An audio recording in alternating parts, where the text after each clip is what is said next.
Forget the Hollywood version. What you know about the Wild West is a lie. It was not a heroic adventure. It was a gritty nightmare of filth, disease, and back-breaking labour. And the simple, unglamorous truth is you, with your 21st century mind and body, would not survive 24 hours. Hi guys, welcome to the channel. Tonight, we're not going to tell a cowboy story. We are going to peel back a myth. Together, a myth that has shaped how an entire nation sees itself. If you enjoy these videos that explore raw, unromanticized history, diving deep into the boring details that are the core of the truth, please take a second to hit like and subscribe. And this is something I'm always curious about. Let me know where you're listening from and what time it is where you are. It's wonderful to see our community connecting from all over the world, sinking into history together. Our two opening sentences for this journey tonight are simple. 1. What you see in the movies is not history. It is a carefully staged myth. 2. By understanding their raw truth, we will truly appreciate the miracle of our present life. The benefit of this video is not shocking facts. The benefit is comprehension. You will understand why our modern life, with its clean tap water, antibiotics, and central heating is not a given. It is a phenomenal technological achievement, one built upon a foundation of brutal reality. So, where did the myth come from? It didn't come from the people who actually lived it. It came from cheap dime novels written for boys on the East Coast, telling tales of heroic gunslingers. It came from shows, most famously, Buffalo Bill Cody's Wild West show. Imagine this. In the 1880s, just as the real West was being tamed by railroads and telegraphs, Buffalo Bill packaged it. He hired real figures like Sitting Bull and Annie Oakley, staged fake battles and stagecoach robberies, and presented it as a circus. It was entertainment, not history. It was the first reality show, and it was heavily edited. And then, cinema was born. Hollywood needed simple stories. Stories of good guys, the white cowboy versus bad guys, the savage Indians or the robbers. They took the majestic landscape of Monument Valley and turned it into a stage. John Wayne strode across it, an icon of individualism and rugged determination. But it was a beautiful lie. The real West was not a battle between good and evil. It was a battle between humans and reality. And reality was far more brutal than any film. Now, let's begin our journey. Close your eyes. Imagine you are there.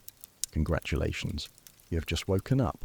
The time, around 5 a.m., a summer day in 1873. The place, a dusty frontier town in Kansas. The first thing that hits you, before you even open your eyes, is the smell. Forget the smell of freshly brewed coffee, of clean morning air, or of toast. This is a physical assault. A thick, heavy, suffocating blanket. Your 21st century nose, accustomed to antibacterial soap and municipal sanitation, would immediately scream, signaling danger. Let's analyze that smell. It is a complex symphony of decomposition. The first and most obvious component, sweat. Your own sweat, and the sweat of the other people in this one-room cabin. You haven't had a proper bath in, perhaps 3 weeks. 4. Bathing was not a daily ritual. It was a major undertaking, a weekly or even monthly event. Why? Because of water. Water was precious. You couldn't turn a tap. You had to walk to the nearest well or creek and haul up bucket after heavy bucket. Then, you had to chop wood, a lot of wood. You had to build a fire and heat dozens of gallons of water. Finally, you'd pour it all into a tin tub in the middle of the house. A common tradition was the family bath. The father bathed first, then the mother, in the same water, then the children, in order from oldest to youngest. If you were the baby of the family, you were bathing in a lukewarm, grey, scummy soup of your entire family's filth. The soap wasn't the fragrant, gentle bar, Either it was a harsh block of homemade lye soap, made from animal fat pork or beef tallow and wood ash. It was caustic, designed primarily for laundry. Rubbing it on your skin was not a pleasant experience. So, people simply stank. It was the rich, persistent body odour of physical labour, never truly washed away. The second component of the smell, waste. The road just outside your window is not paved. It is packed earth. and it is a massive public toilet for horses, mules, cattle, and pigs. Animal manure is everywhere, drying in the sun or turning into a thick sludge after a rain. And then, human waste. Most towns had no sewer systems. You had an outhouse in the backyard, a 6-foot deep pit with a plank across it. The smell rising from it in the summer was unimaginable. And that pit, it was often dug just a few dozen feet from your freshwater well. We will return to this. At night, nobody wanted to walk out to that outhouse, so people used a chamber pot kept under the bed, and in the morning, they simply opened the door and tossed the contents into the street. That's right. The street you walk on is a mixture of mud, animal manure, and human waste. The third component, the smell of life, it's the thick, acrid smell of coal and wood smoke. As every single home cooked and heated with an open fire, it's the smell of slaughterhouses. Dumping blood and offal into the gutters, it's the smell of tanneries. Using foul-smelling chemicals, it's the smell of rancid pork fat used for cooking. All of this combines into an atmosphere that you must breathe. And the most terrifying part, in the 1870s, Louis Pasteur's germ theory was still new and often rejected. Most doctors and scientists believed in the miasma theory. This theory held that diseases like cholera or malaria were not caused by microorganisms, but by bad air, a poisonous vapour that rose from rotting, decomposing things. The very stench you're smelling, they believed, was the thing carrying the sickness. They were, ironically, half right. They correctly observed that where the smell was worst, sickness was most rampant. They were only wrong about the mechanism. They feared the smell from the outhouse, not understanding that it was the bacteria from the outhouse that was seeping into the groundwater and poisoning the well. They thought if they lit fires, or fired guns, or hung strong-smelling herbs, they could purify the air and drive off the disease. They didn't know the enemy was invisible, and it was in the cup of water they were about to drink. Living in this smell had a psychological effect. It meant you never, ever felt clean or fresh. You were acclimated to filth. It was a part of existence. You've acclimated to the smell. You decide to get up. You swing your legs off the bed, and immediately the ITCH begins. Your so-called bed is a torn sack, stuffed with straw or dry corn husks, laid on a crude wooden frame. It has no springs, no mattress foam, and it is a paradise, a thriving ecosystem for insects. It is teeming with bedbugs. Today, discovering bedbugs in your home is a catastrophe, an event requiring professional extermination in the Wild West. It was a fact of life. Like the sunrise, they were in every crack of the wooden bed frame, in every seam of your clothing, in every chink in the wall. The diaries of pioneers are filled with complaints about them. They tried pouring boiling water on the bed frames, painting them with kerosene, or even placing the bed's feet in small bowls of water. But they always came back. The itch was permanent. It was a constant, low-level form of psychological torture. You never, ever got a truly peaceful night's sleep. You were always scratching, and it wasn't just bed bugs.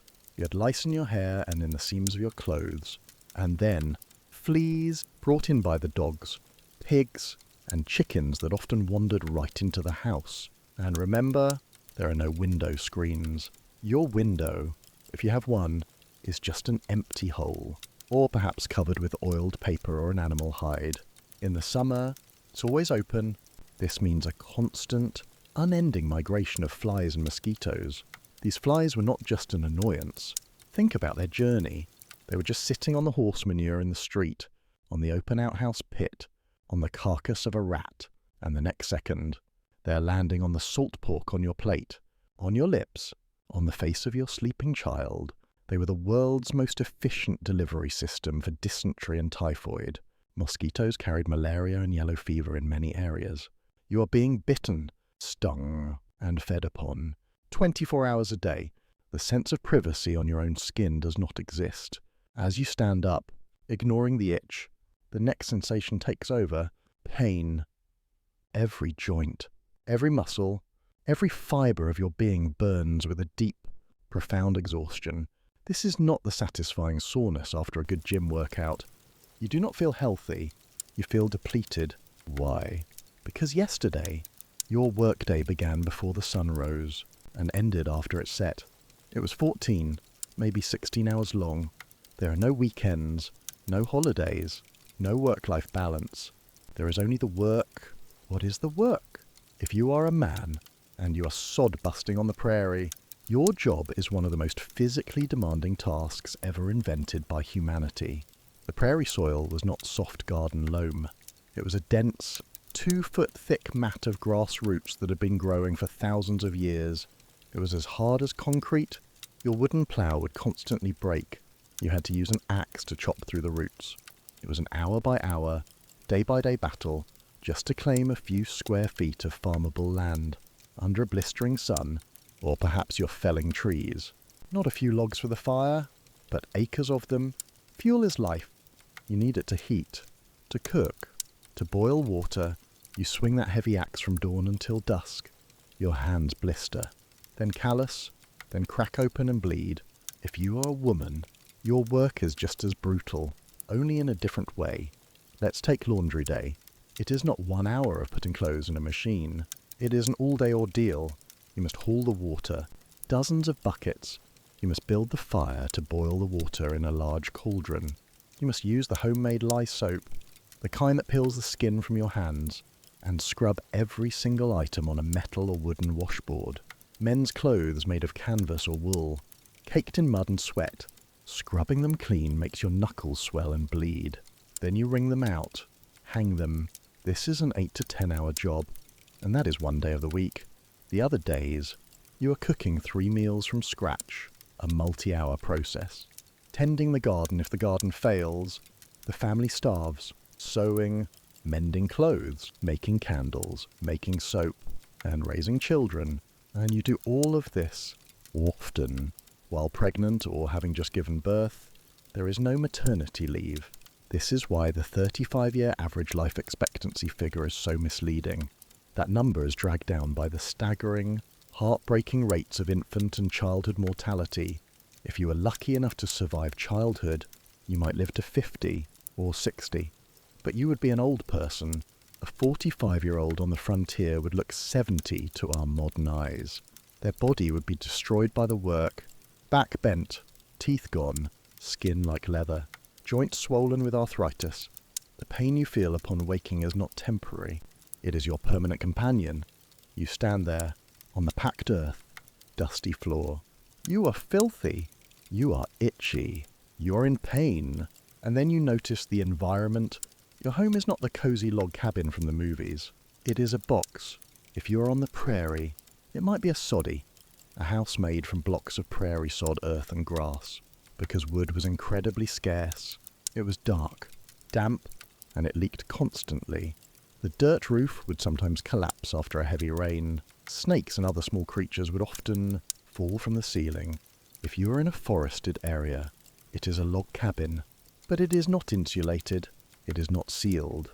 The gaps between the logs are chinked with mud, or moss, or whatever could be found, and that chinking always cracks or falls out.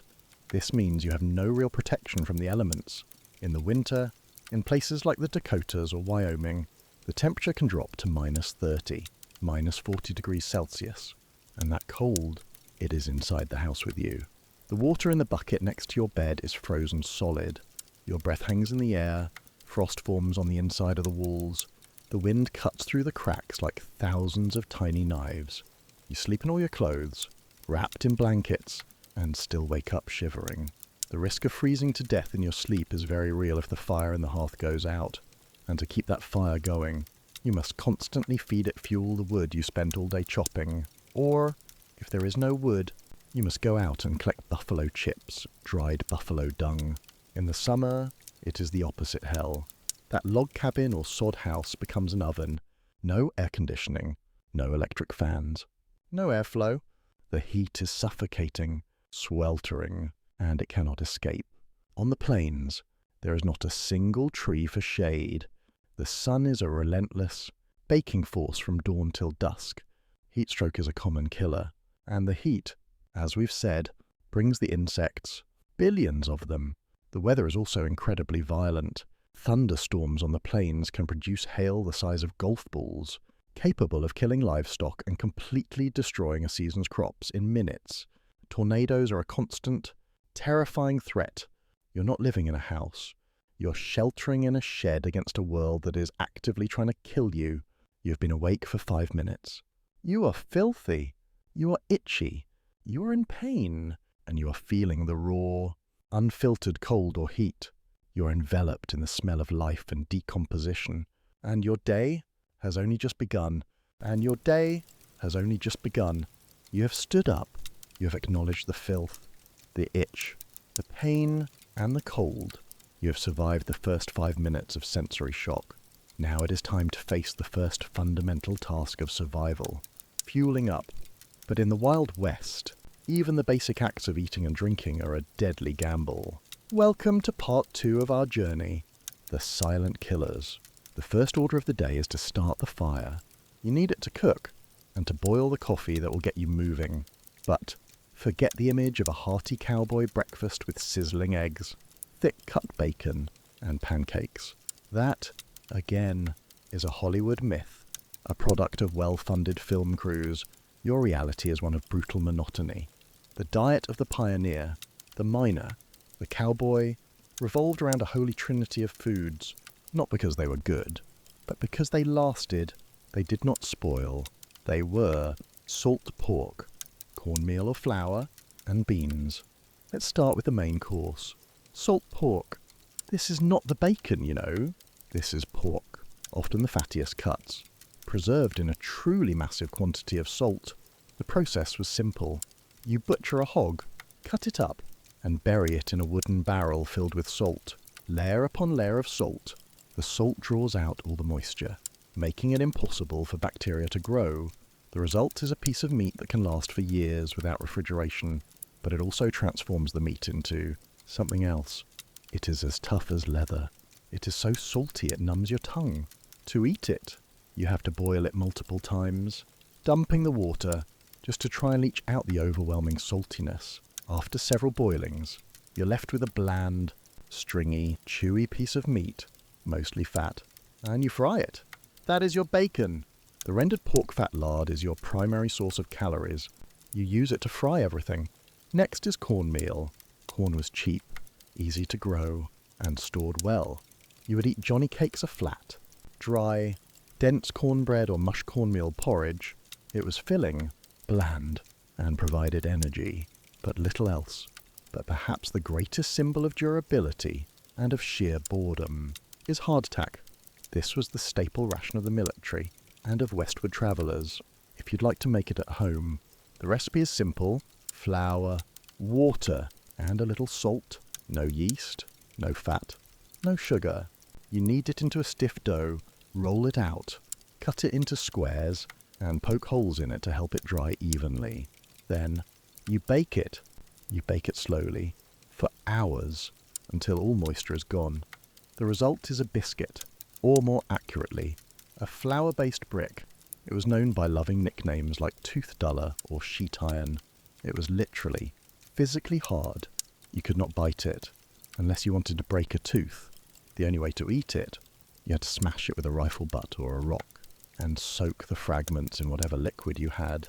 Usually, hot coffee. You'd let it sit for 5-10 minutes until it dissolved into a porridge-like mush, and then you'd slurp it down. The upside, hardtack, if kept dry, could last for 50 years. Museums still have pieces of Civil War-era hardtack that are technically edible.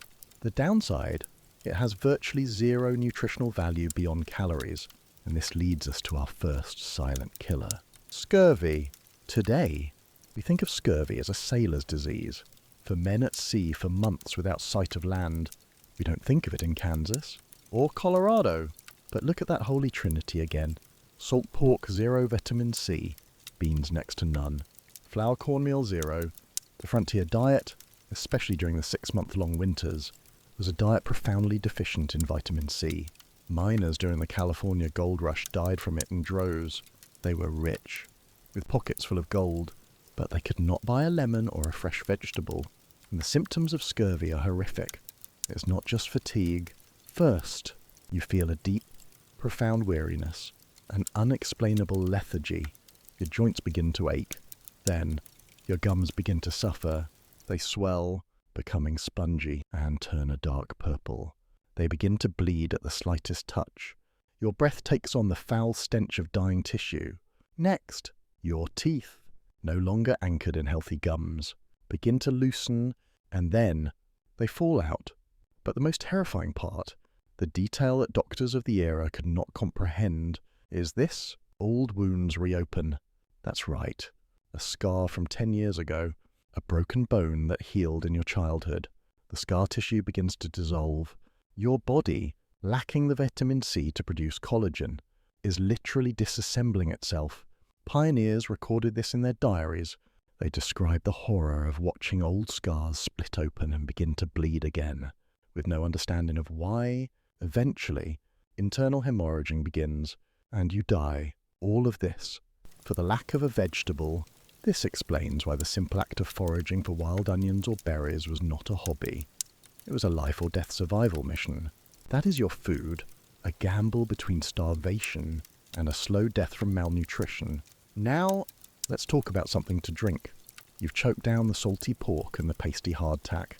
You're thirsty, and, as we said in part 1, you never drink the water. Not straight. Drinking raw water on the frontier was a form of suicide. Let's dig deeper into the well. In a new town, people dig wells for groundwater. A good well might be 10, 15 feet deep. It draws from the surrounding water table, and just a few dozen yards away, people dig the outhouse. It is, essentially, also a 10-foot deep pit. No one at the time understood microbiology or groundwater contamination. They did not understand that the waste from the outhouse pit was leaching directly through the soil and into the same water table they were drawing from. The result was a lethal cocktail of E. coli, typhoid, and the most feared of all, cholera. Cholera was the 19th century's nightmare. Great epidemic swept through cities, and it followed the pioneers west. The symptoms of cholera are not like a gentle cold. It is fast and violent. A person could be perfectly healthy at breakfast. By lunch, they feel a slight rumbling in their stomach. By mid-afternoon, the vomiting and diarrhea begin, but this is not normal diarrhea. It is described by doctors as rice water stool, a torrent of greyish, watery fluid, emptying the body uncontrollably. The victim dehydrates at a shocking rate. Their skin becomes wrinkled, cold, and takes on a greyish-blue tint, which is why it was called the Blue Death. Their eyes sink back into their sockets. Vicious muscle cramps rack their body as electrolytes are depleted, and by evening, they are dead. From healthy to dead, sometimes in as little as 12 hours, and they die of dehydration, while surrounded by water, the very water that killed them. Frontier towns could lose half their population in a week from a single contaminated well. So, what do you drink to survive? You drink the safe things, and there were two main options: coffee and alcohol. The West ran on coffee. It was a staple, as essential as bullets and flour, but this was not the artisanal roast, you know. Most of it was sold as green beans. You had to roast it yourself, over a fire in a skillet. Often, you'd burn it. Then, you had to grind it, often with a rifle butt or between two rocks. The brewing process was also not delicate. You'd throw the grounds into a pot of water, and you'd boil it. You'd boil it for hours. The result was a black, bitter, tar-like sludge, full of grounds, but it had two great advantages. It had caffeine, the only thing getting you through a 16-hour day, and it was hot. The very act of boiling the water accidentally killed the cholera and typhoid germs. They didn't know why coffee was safer than water. They just knew from experience that it was. The other safe option, alcohol. Alcohol was an antiseptic. It was a painkiller. It was a social lubricant in an unsparingly lonely world. Saloons were not just bars. They were banks, post offices, and community centres. And the alcohol they drank, it was terrible. Whiskey on the frontier was rarely aged. It was often raw, cheaply distilled alcohol, diluted and flavoured. Names like tarantula juice or coffin varnish said it all. A common recipe for saloon whiskey.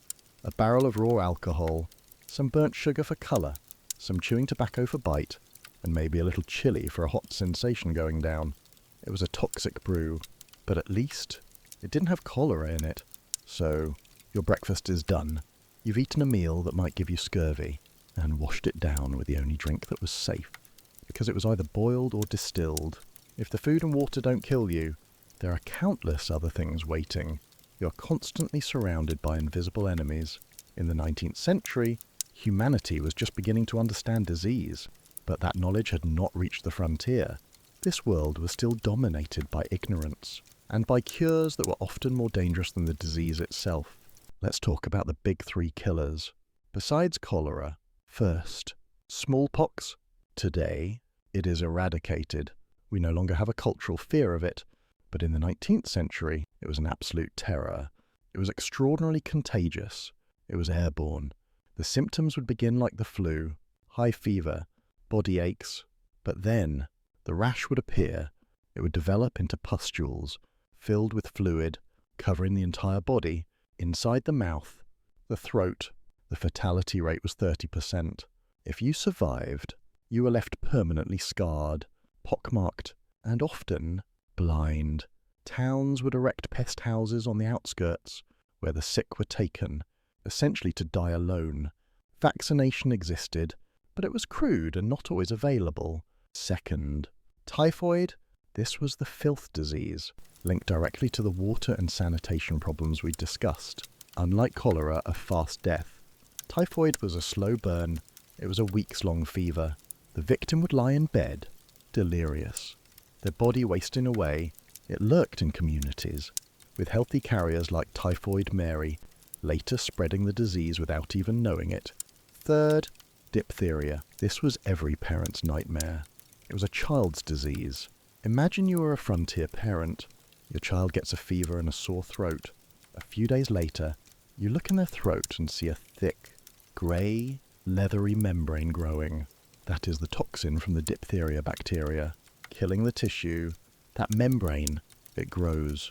It creeps down the throat, and it suffocates the child. You are completely helpless. You can only sit there, holding your child's hand as they struggle to breathe, and then suffocate to death. Right in front of you, and for half the population women, there was another constant mortal risk, hidden from view. Childbirth. Today, childbirth in the developed world is incredibly safe. In the Wild West, it was a life or death gamble. Imagine you are giving birth in a soddy, on a dirt floor, with water boiled on the fire. The doctor, if one is available, or the midwife, may have just delivered a horse, or treated an infected wound.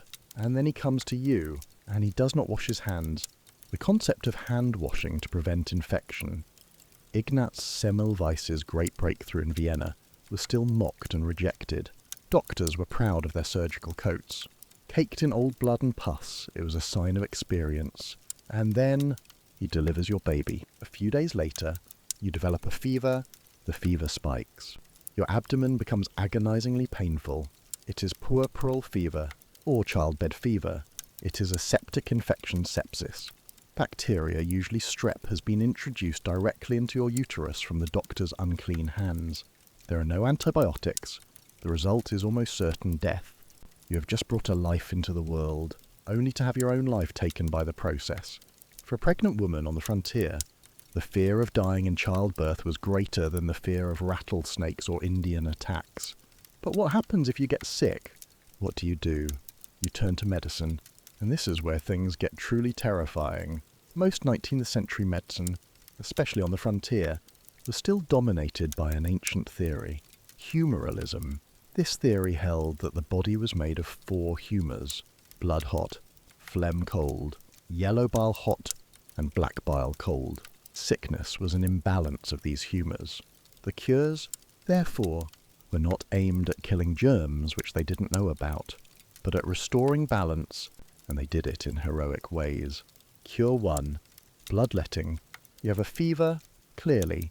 You have too much hot blood. The solution? Drain it. The doctor would take a small knife called a lancet and open a vein, draining a significant amount of your blood. Or they would use leeches.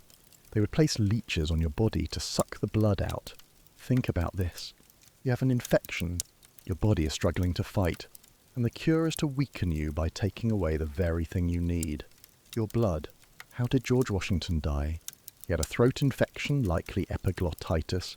His doctors cured him by draining him of nearly 4 litres of blood in less than 12 hours. They killed him. Cure 2, purging. You have a stomach ailment. Clearly, you have bad humours inside. The solution, force them out. From both ends, they would give you emetics, commonly antimony tartaremetic, a toxic chemical that caused violent vomiting, and their favourite method, laxatives. And the king of all laxatives was calomel mercurous chloride. That's right, mercury. This was the most prescribed drug for 80 years in the 19th century. Dr. Benjamin Rush, a signer of the Declaration of Independence, called it the Samson of medicine. They believed it could cure almost everything. Constipation, fever, insanity. They would give patients massive doses, 100 times what is considered safe, causing violent, explosive diarrhea and vomiting to purge the bad humours. The side effects, uncontrollable drooling, your teeth falling out, tremors, permanent brain damage, and a slow death from mercury poisoning. Many historians believe Abraham Lincoln suffered from mercury-induced rages from the blue pills he often took. You go to the doctor for a cold and walk out with a lethal poison, and if you didn't take the doctor's medicine, you took patent medicines. This was the golden age of snake oil. There was no FDA. You could bottle anything, label it Dr. XYZ's miracle cure, and sell it. What was in most of them?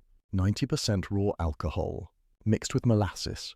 They were, essentially, disguised whiskey, but the secret ingredient, the one that made people feel better, was what? Opium. Opium was completely legal, cheap, and in everything. It was sold as laudanum tincture of opium. It was the key ingredient in painkillers, and most horrifyingly, it was in Mrs. Winslow's soothing syrup. This was marketed to mothers to calm their teething babies. It was a mixture of morphine and alcohol. It made the baby good by getting it high. Countless children died of overdose. Opium addiction was a silent epidemic, especially among respectable women. Finally, if you were seriously injured, kicked by a horse and broke your leg, or shot, you saw the surgeon. Surgery, at this time, was a synonym for amputation. There was no real anaesthetic, maybe a rag soaked in ether or chloroform, or a bottle of whiskey. There was no antiseptic. The surgeon might wipe his scalpel on the sole of his boot before cutting you. If your leg was shattered, they would not fix it. They would saw it. Speed was the defining skill. A good Civil War surgeon could take a leg off in 90 seconds. They'd throw the amputated limb in a pile and move to the next man. You might survive the operation, but you would almost certainly die of sepsis infection a few days later. Joseph Lister's ideas about using carbolic acid to sterilize tools were still considered eccentric. You have survived the first 24 hours. You've eaten food that robs you of vitamins, drunk water that carries plague, and faced a medical field more dangerous than the disease itself. You got lucky. But now, as you step outside your cabin, you have to face a different enemy. Not the invisible germ, but the visible myths of violence. You have survived the first 24 hours. You've eaten food that robs you of your vitamins, drunk water that carries plague, and faced a medical field more dangerous than the disease itself. You got lucky. But now, as you step outside your cabin, you have to face a different enemy. An enemy you have been prepared to expect. Not the invisible germ, but the visible myths of violence. Welcome to part 3. The myth of violence. When you think of danger in the Wild West, where does your mind immediately go? A gunfight. High noon, 2 men facing off on a dusty street. The blast of a 6-shooter. That is the image Hollywood has seared into our minds. The truth is, your biggest enemy in the West was not a gunslinger's bullet. Your biggest enemy was the bacteria, the medical ignorance, the weather, and your own carelessness. Let's start with the obvious dangers. The natural world, the wilderness, after all, is wild, and it has plenty of ways to kill you. The most common, most feared threat, perhaps, was the rattlesnake. Imagine walking through prairie grass that's hip high. You can't see the ground, you just hear it. That dry, distinct rattle, it is one of the most terrifying sounds on the plains. The venom of a prairie rattler might not kill a healthy adult immediately, but it would make you wish you were dead. Agonizing pain, massive swelling, vomiting, and, if untreated, the bite would turn necrotic. And the cure at the time, the best science suggested you cut an X over the wound and suck the venom out with your mouth, or, more popularly, drink a lot of whiskey. Both of these were useless, and cutting the wound often just increased the risk of infection. And of course, there were larger animals. Wolves and bears. Wolves were a major nuisance. They were an economic threat. They hunted livestock calves, sheep, but attacks by wolves on humans were, and are, vanishingly rare. They were more afraid of you than you were of them. Grizzly bears, on the other hand, were a different story. A full-grown male grizzly is an 800-pound killing machine. It can outrun a horse, and a single swipe of its claws can disembowel a man. Thankfully, encounters were rare. Grizzlies tend to avoid humans, but if you surprised one, or threatened its cubs, you had no chance. But do you know what the biggest, most common animal threat was? It was the one you brought with you. The horse. The horse was the car of the 19th century, and it was just as dangerous. Most people, just like today, were not expert riders. They were farmers, miners. They rode a horse because they had to, and horses are unpredictable. A sudden kick from a mule or a horse could break your ribs, shatter your jaw, or crack your skull. Being thrown from a horse was a common accident. If you were thrown and broke your leg, and you were alone 50 miles from the nearest town, that was a death sentence. You would lie there and die of dehydration or exposure. More people died from horse-related accidents than exponentially more than died in gunfights.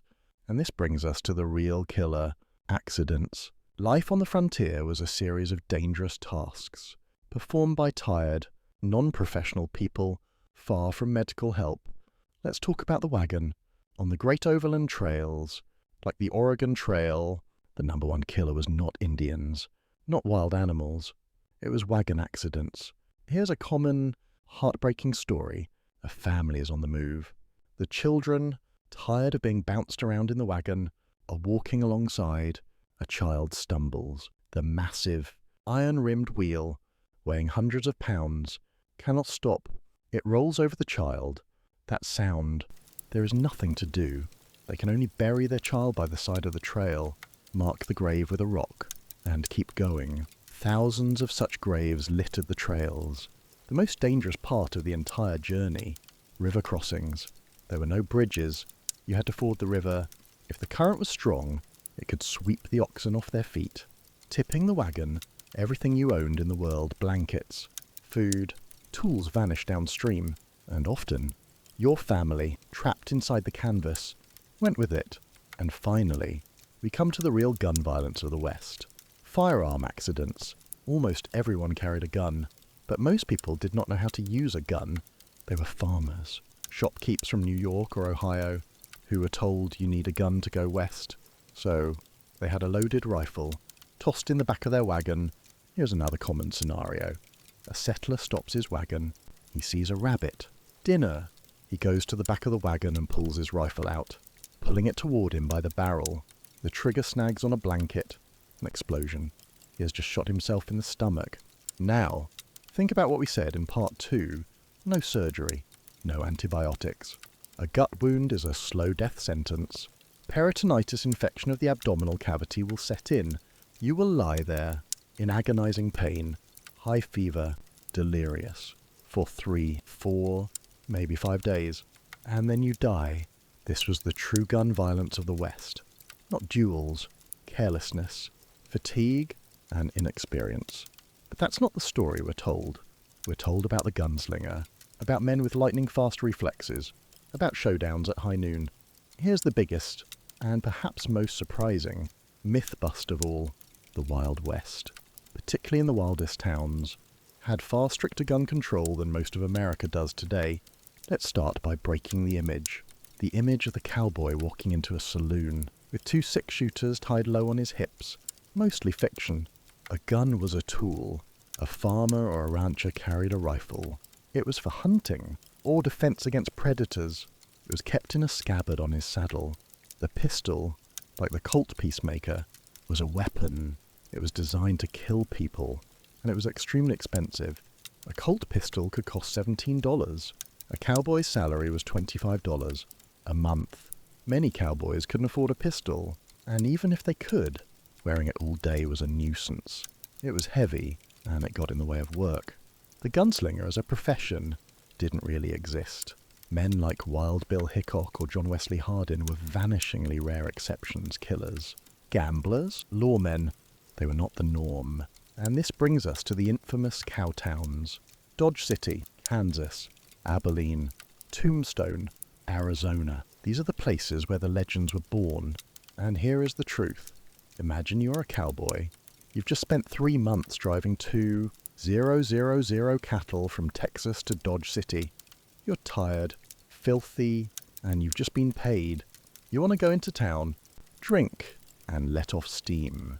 What is the first thing you see when you hit the town limits? A large sign, and it reads, "The carrying of firearms strictly prohibited in Dodge City, Abilene, Tombstone, Wichita." They all had this law.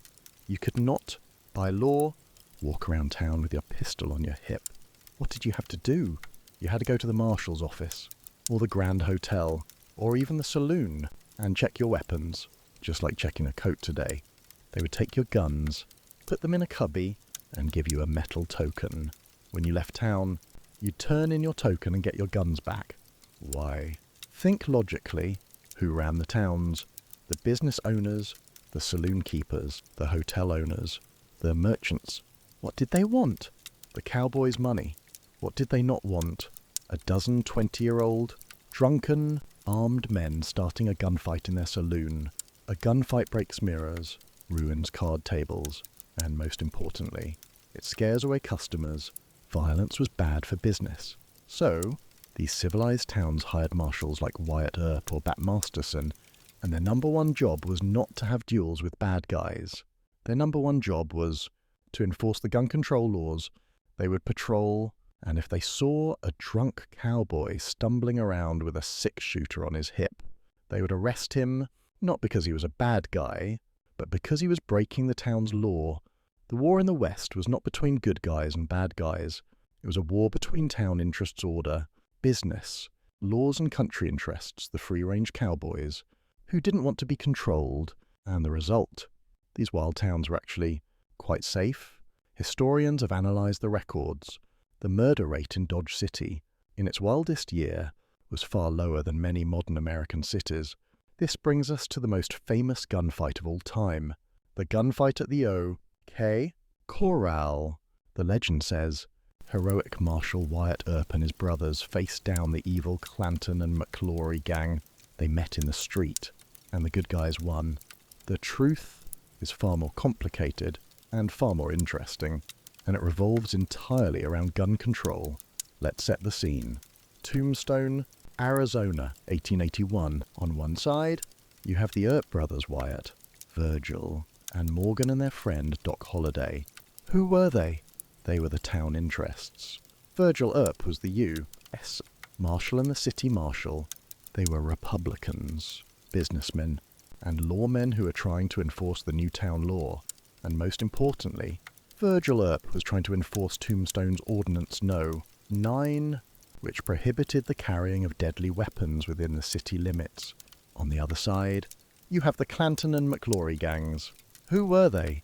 They were called cowboys, which, at the time, was a derogatory term, meaning rustler or thug. They were Democrats, small-time ranchers, who lived outside of town, and they hated the Earps. They resented the town's authority and despised the new gun ordinance. They saw it as an insult, an attempt by the town elite to strip them of their freedoms. This was a political, economic, and cultural feud, boiling over. What happened on October 26th, 1881? It was not an arranged duel. The night before, Ike Clanton had gotten drunk. He had been walking all over town, carrying a gun in violation of the ordinance, and publicly screaming death threats against the Earps. That morning, Virgil Earp found Ike, pistol-whipped him, and confiscated his gun. Ike Clanton, furious, went and found his brother Billy and the McClory brothers Tom and Frank. They gathered, and they were armed again. They were in open, public defiance of Ordinance No. 9 Virgil Earp. As the chief lawman, deputised his brothers Morgan and Wyatt and asked Doc Holliday, who also hated the Clantons, to back him up. They were not going to a gunfight. They were going to disarm the Clanton gang. They found the cowboys in a small, empty lot. Behind the O.K. corral. Virgil Earp stepped forward and said, "Boys, I've come to disarm you. No one knows who fired first." But it was not a heroic duel. It was a brutal, close-quarters street brawl, less than 3 feet apart. 30 seconds. 30 shots. When the smoke cleared, 3 of the cowboys, Billy Clanton, Tom and Frank McClory, were dead. Virgil and Morgan Earp were severely wounded. The most famous gunfight in Western history was not a battle between good and evil.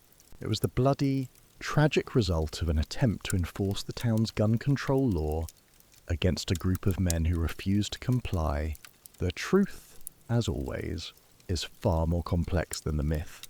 There is one more myth of violence, the biggest and most tragic one, the myth of the cowboys and Indians. The image, a wagon train, circled up while whooping warriors on horseback ride around them, firing arrows. This image, like the duel, is almost entirely fiction. Let's be clear, on the overland trails, attacks by Native Americans were exceedingly rare, as stated in the original video summary, and it is 100% correct. Most tribes were helpful or indifferent. They frequently traded with the emigrants, offering fresh food buffalo meat, corn in exchange for sugar, coffee, or ammunition. They sometimes helped them find safe river crossings. Of the hundreds of thousands of people who went west on the Oregon Trail, the number who died in accidents run over by wagons, drowning, firearm accidents was hundreds of times greater than the number who died in conflicts with tribes. So where did the violence come from? The answer is deeply uncomfortable. The vast, overwhelming majority of the violence came from the settlers and the United States military. The conflict was not civilization versus savagery. The conflict was between treaty-violating invaders and the native people who were defending their homes. Here is the pattern, repeated dozens of times. Step 1. The treaty, the U.S. Government signs a treaty, the Fort Laramie Treaty of 1851 or 1868, with tribes like the Lakota Sioux or Cheyenne. This treaty solemnly guarantees that a certain piece of land, the Black Hills of South Dakota, will belong to the native people as long as the grass shall grow and the rivers shall run. Step 2. The violation. A white settler, or a military expedition like General Custer's, enters that inviolable land and discovers gold. Step 3. The rush. Instantly, the treaty is treated as void. Thousands, then tens of thousands, of white miners and settlers flood onto the land, in direct, open violation of federal law and the treaty. Step 4. The conflict. The native warriors, enraged by this invasion, attack the miners. Step 5. The retaliation. The U.S. Army is then sent in, not to arrest the treaty-violating settlers. They are sent in to protect those settlers and to punish the native people for aggression. The entire Indian Wars were, by and large, a series of brutal police actions designed to force sovereign nations off lands that had been legally guaranteed to them. And when the violence happened, it was not heroic battles, it was often massacres. Let's take one example, one of the most shameful, the Sand Creek Massacre of 1864. The context: a band of Cheyenne, led by Chief Black Kettle, was trying to make peace. They had been instructed by the U.S. Army to camp at Sand Creek. Colorado, they believed they were under military protection. They were even flying an American flag over the chief's lodge. This was a peace camp, not a war camp. Most of the young warriors were out hunting. The camp consisted mostly of women, children, and the elderly. At dawn on November 29th, Colonel John Chivington, a former minister, and his 700 Colorado cavalrymen attacked the camp. It was not a battle. It was a slaughter. The drunken soldiers rode in, shooting indiscriminately. They killed infants. They killed women as they begged for mercy. And the most horrific part is what came after. The soldiers committed unspeakable atrocities. They scalped, they mutilated bodies, they took genitalia as trophies and paraded them in Denver. Chivington later boasted that he had come to kill Indians, and that nits make lice. This was the kind of violence that truly defined the West. Not one-on-one duels, but systemic, disproportionate, state-sponsored violence against the defenseless. And finally, there was the most brutal war of all. The war was not against people, it was against the buffalo. In the 1870s, generals like William Tecumseh Sherman and Philip Sheridan realized the only way to solve the Indian problem was to destroy their source of life.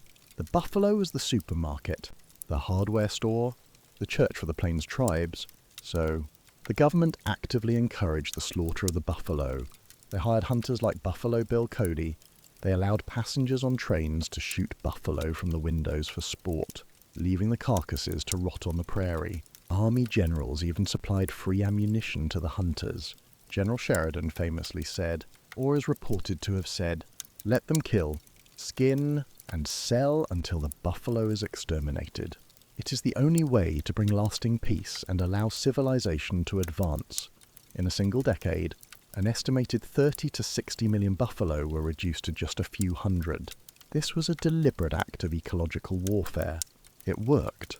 It broke the resistance of the Plains tribes. It forced them onto reservations and made them dependent on government rations. This was the true conquest of the West. Not with a peacemaker, but with millions of rifle bullets fired into the great herds. Long pause. So, the violence was real. It was everywhere. But it was not like the movies. It was accidental. It was grubby. And it was systemic. You have survived the invisible killers of disease and accident. You have navigated a world where the law meant something entirely different. You are, for the moment, physically safe. But can you make a living in this brutal world? Welcome to Part 4, the unromantic reality of the romanticized jobs. Welcome back to Part 4. You survived, somehow. The diseases didn't take you. The medieval medicine didn't poison you. You avoided a careless accident. You didn't challenge the town's gun laws. And you were lucky enough not to be in the camp at Sand Creek. You made it. So, now what? Now, it's time to live. It's time to make a living. This is it! Right? The original American dream. The promise of the West. You arrive with nothing, and you leave with pockets full of gold. And there were 3 great, romantic paths to get there. 1, go dig for gold, become a wealthy prospector. 2, become a cowboy. Free on the open range. 3, be your own boss. Own your own farm. Tonight, we will see that these 3 great dreams were, in fact, 3 of the most brutal nightmares in disguise. Welcome to Part 4, the unromantic reality of the romanticized jobs. The first dream, the shiniest one, gold. A single word, a word that pulled hundreds of thousands of men from their families, their stable jobs, and sent them thousands of miles to California in 1849. The gold rush was an epidemic, a mass hysteria, and you've caught the fever. Let's call our character Cornelius. He's 25, a sales clerk in Boston. He reads the news. He sells everything he owns. He kisses his mother goodbye and endures a 6-month, agonizing journey to the promised land. When he arrives in California, what does he see? Thousands and tens of thousands of men exactly like him. They're already there. The rivers are already claimed, but he's not discouraged. He buys a shovel and a pan. Technique 1, panning. This is the classic image. Cornelius wades into the freezing river. The water is ice cold, numbing his legs. He scoops a pan full of gravel and sand, and he begins to pan. This is the world's worst squat workout. He has to swirl the pan in a precise, circular motion, letting the water slowly wash away the lighter gravel. Heavier than the gravel is black sand. Heavier than the black sand is gold. He does this for 12 hours. His back is breaking. His fingers are numb. At the end of the day, he looks in his pan, and there, at the bottom, are a few flakes of gold dust. Total value, maybe 50 cents. He realizes panning is a fool's game. Technique 2, sluicing the rocker box. Cornelius joins a team. They build a sluice box. This is basically a long wooden trough set at an angle, with riffles crossbars at the bottom. They shovel gravel and sand into the top. They divert a small stream to flow through it. The water washes away the gravel. The heavier gold gets trapped by the riffles. This is an upgrade. Now, instead of one pan every 10 minutes, they are processing tons of gravel a day. And at the end of the day, what do they get? Gold dust. More of it. But now they have to split it 5 ways. They each make maybe $4. It's better, but it's not rich. And then the mania escalates. Technique 3, hydraulic mining. Men realized the gold wasn't just in the rivers. It was in the ancient gravel hills. But how to get it out? Not with a shovel, with water. They built complex systems of dams and canals, channeling water from high in the mountains. They funneled that water into a monitor. Imagine a firefighter's hose. Now multiply its power by 1,000. A jet of water, fired at 100 miles per hour, and they aimed it at a mountain. This is no longer mining. This is war. The water jet erased the hill. It obliterated trees, soil, rock, everything. It turned an entire mountainside into a barren, muddy wasteland. They funneled that mud through massive sluices to filter the gold. It was incredibly effective, and it was an absolute ecological catastrophe. The waste mud called slickens buried thousands of acres of farmland downstream. It choked the rivers, causing massive floods. It destroyed entire ecosystems. It was, eventually, banned, but not before it permanently scarred the face of California. And here is the punchline. Cornelius, our miner, is doing all this, and he is still broke. Why? Because the gold rush was not about mining gold. It was about selling to miners. The person who really got rich wasn't Cornelius. The rich man was Sam Brannan, an entrepreneur. When the news of gold broke, he didn't run to the river. He ran and bought every shovel, every pickaxe, and every pan in the region. He set up a store, a 20-cent shovel. He sold for $15. He became California's first millionaire. The rich man was Levi Strauss. He noticed the miners' pants were tearing too quickly. He took tent canvas and created waist overalls. Levi's jeans were born. Cornelius is working 12 hours a day, breaking his back to make $4. Meanwhile, in the mining camp town, one egg, $3, the equivalent of $100 today. A slice of bread, $1. A dose of scurvy medicine and onion, $5. The social structure of the mining camp was simple. Thousands of tired, desperate men working themselves to death to make a handful of shopkeepers, saloon owners, and brothel owners rich.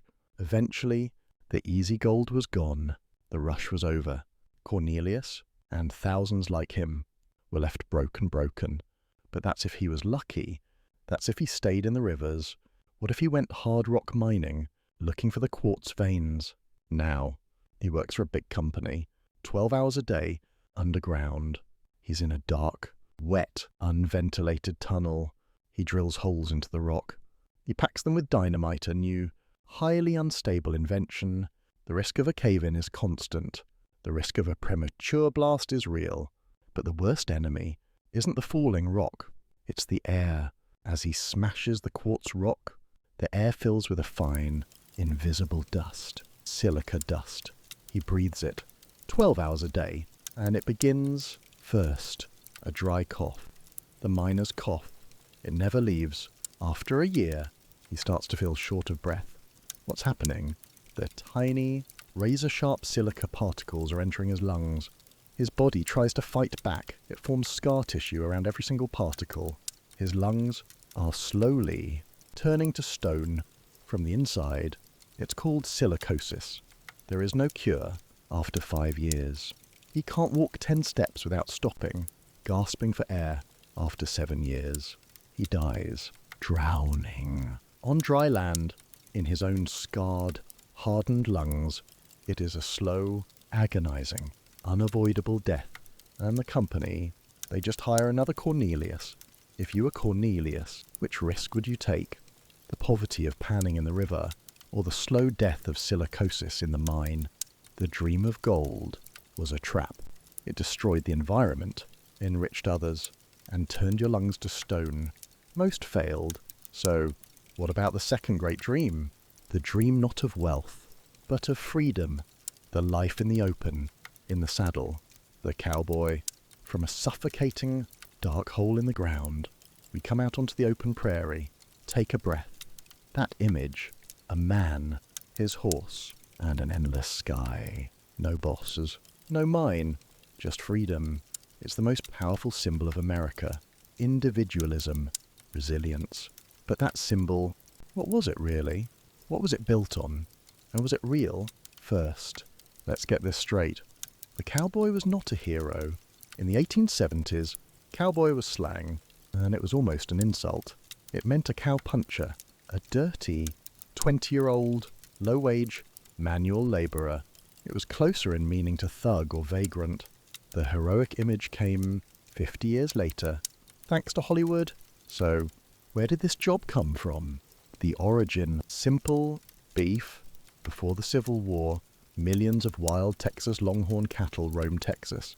They were practically worthless. After the Civil War, 1865, the industrialized North was booming, and it was starving for beef. Meanwhile, the railroads were being built west, and a genius idea was born. Why not? Drive the free cattle from Texas north to the new railroad towns in Kansas like Dodge City, and sell them for 10 times the price. The cattle drive was born, and it needed cowboys. And the first myth we need to bust is the image of the cowboy, your hero cowboy, actually looked more like this. The entire culture of the American cowboy is a direct copy. It comes from the vaquero, the Mexican cattleman, the lariat or lasso, that's the vaquero's la reata. The chaps' leather leggings, those are chaparreras, to protect from cactus. The iconic Stetson hat, it's a variation of the sombrero, a wide-brimmed hat to block the sun. The Mexican people had been herding cattle in the southwest for hundreds of years before the first white Americans showed up. They were the true masters. And the second myth, the white cowboy. The truth, an estimated 1 in 4, 25% of all cowboys on the cattle drives were black. After the Civil War, thousands of former slaves headed west. Why? Because it was the one place a black man could find a paying job and a measure of equality. On the trail, it didn't matter what colour your skin was. All that mattered was, can you ride? Can you rope? Are you tough? It was one of America's first relatively integrated societies. The bitter irony is that these black cowboys would face harsh segregation the moment they set foot in the civilized towns of Kansas. So, what was the job? A day in the life of a cowboy on the trail. You wake up at 3:30 a.m. It's pitch black. You drink the bitter coffee we talked about in part 2. Eat some beans and salt pork. Then you get on your horse. Your job, 14 to 16 hours. In the saddle, you are not riding. You're working on horseback. Your job is to keep 2,000 cattle moving north. It's hot. It's dusty. The cow in front of you kicks up dust in the face of the cow behind it. The dust is everywhere. It cakes your skin. It's in your throat. It's in your eyes. It's boring. Mind-numbingly boring. And you know what you do to pass the time? You sing. You sing to the cattle. Seriously. Those famous cowboy ballads, they weren't for performance. They were lullabies. Longhorns are spooky, nervous animals. The constant, low, human drone of singing kept them calm, especially at night. Your job is to be a heavily armed nanny for 2,000 giant, stupid toddlers. And the diet. Remember Scurvy from part 2? Welcome back. The trail diet had 0 vitamin C. You ate the big 3 beans, bacon, biscuits 3 meals a day. For 3 months straight, the most important man on the drive wasn't the trail boss. It was Cookie, the man who drove the chuck wagon.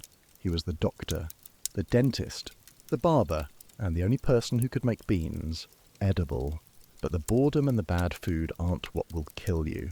It's the dangers. This job was, in fact, one of the most dangerous in the world. Danger 1, the stampede.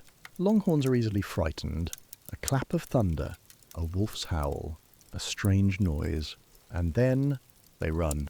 All 2,000 of them, weighing 1,000 pounds each, running as one solid river of meat and horns. The ground shakes. You're the cowboy. You don't stop it. You can't. You can only steer it.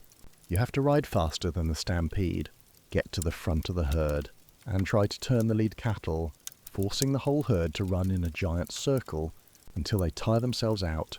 And if, in that chaos, in the dark, your horse steps in a prairie dog hole, you'll be trampled into a red paste in 5 seconds.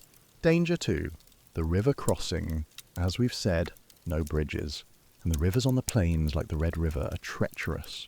They have quicksand, strong currents, and steep banks. The cattle hate water. You have to force them into the river. The lead cattle might get swept away. Your horse might get stuck in the mud. And you, tangled in your own lariat, could be dragged under and drowned. Danger 3. The weather. You're outside. 247. No shelter. You could hit a blizzard in May. In Texas, the temperature drops from 90 degrees 32°C to 20 degrees 6°C in one night. You're stuck, soaking wet. The wind is screaming. The cattle freeze to death.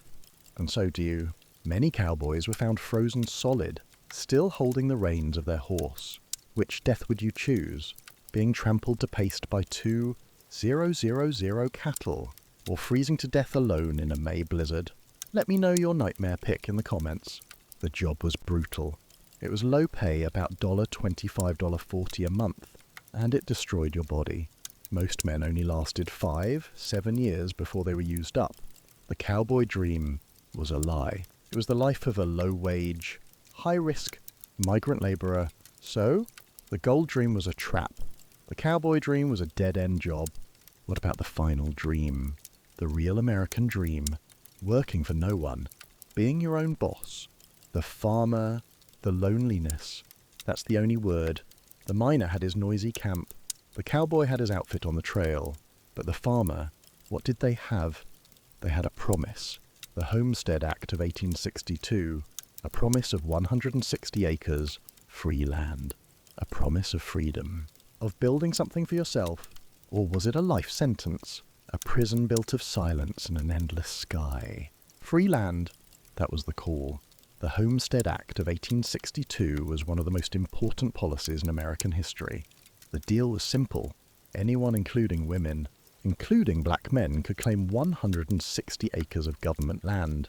You just had to live on it for 5 years, build a house, and farm it. After 5 years, it was yours. Free. Sounds like an unbelievable deal. Right. Hundreds of thousands of people were drawn by it. Problem 1. The land. That free land wasn't a green garden. It was the Great Plains. Nebraska, Kansas, the Dakotas. You look around. 360 degrees. You see not one tree. No wood. You see no water. No rivers. No lakes. And the soil, as we said in part 1, was as hard as concrete. Problem 2. The work. Remember the pain we talked about in part 1. The pain of 14 hours of labour. Multiply it by 100. Your first job. Sod busting. You have to plough this land that has been untouched for 10,000 years. The roots of the prairie grass are woven into a dense, thick mat, so tough that a normal wooden plough shattered. You had to use a special, heavy, steel plough pulled by a team of 4 or 6 oxen. This wasn't farming. This was war against the earth. It could take an entire week to plough 1 acre, and you have 160 of them. Problem 3. The house. No wood. What do you build your house out of? You build it out of dirt. It was called a soddy. You used your special sod plough to cut the prairie into long bricks of earth and roots, and you stack them like building blocks. You're living inside the very thing you were trying to farm. And what was it like, living in a dirt house? It was dark. It was damp. It leaked when it rained. It didn't just leak. Your entire mud roof became a soggy, dripping mess. Muddy water would drip onto your bed, into your food, for days after the rain stopped. And It was alive. That's right. Your house was alive. Snakes, mice, spiders, insects. They lived in the dirt walls and the dirt ceiling. Pioneer women wrote in their diaries of the constant, unending horror of cooking and having a snake fall from the ceiling onto the table. You were never, ever truly alone. And the final problem, the enemy, you've fought the soil, you've built your living house, you've planted a crop, the corn is growing high, and then it comes the farmer's worst enemy, not the drought, not the blizzards. It was something much smaller. The year is 1874, a hot, still summer day in Nebraska. A farmer looks up. He sees a strange cloud. It's shimmering. It's getting closer. And then he hears the sound. It is not a cloud. It is a living cloud. It is the locust plague. We're not talking about a few bugs. We're talking about the Rocky Mountain locust, a species that is now extinct. Historians have calculated one swarm, Albert Swarm, was 800 miles long, almost 3,000 km and 110 miles wide, trillions of insects, and then they landed. The sound they made, according to survivors, was a constant, deafening chewing and clicking. They didn't just eat the corn. They ate everything. They ate the leaves off the trees. They ate the grass off the ground. They ate the clothes off the clothesline. They ate the wool off the backs of the sheep. They ate the wooden handles off the ploughs, just to lick the salt from the sweat.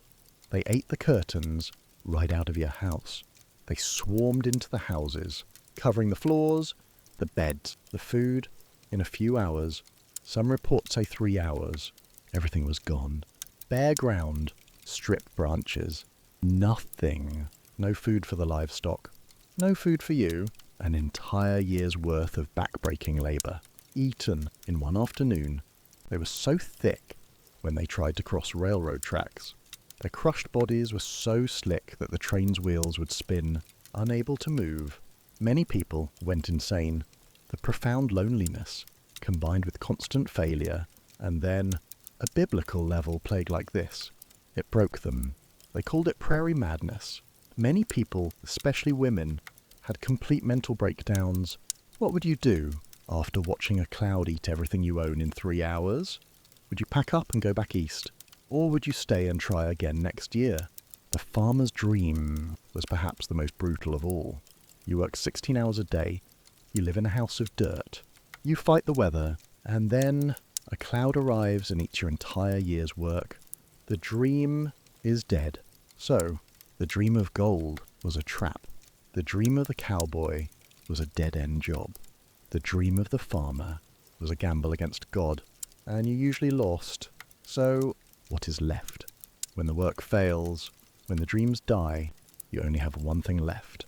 People, you have family, you have community. But what did that society really look like? See you in part 5. The truth about society and survival. Welcome to part 5. The dream is dead. You've realised that gold is a trap. The cowboy is a dead end, low-wage job. And the farm is a natural disaster waiting to happen. The entire American dream of getting rich quick in the West is fundamentally a lie. So, why did anyone stay? Why, after being ravaged by disease, having their crops eaten by locusts, and getting shot by accident, would anyone choose to remain? They stayed for the one reason humans ever do anything. Other people, they stayed for family.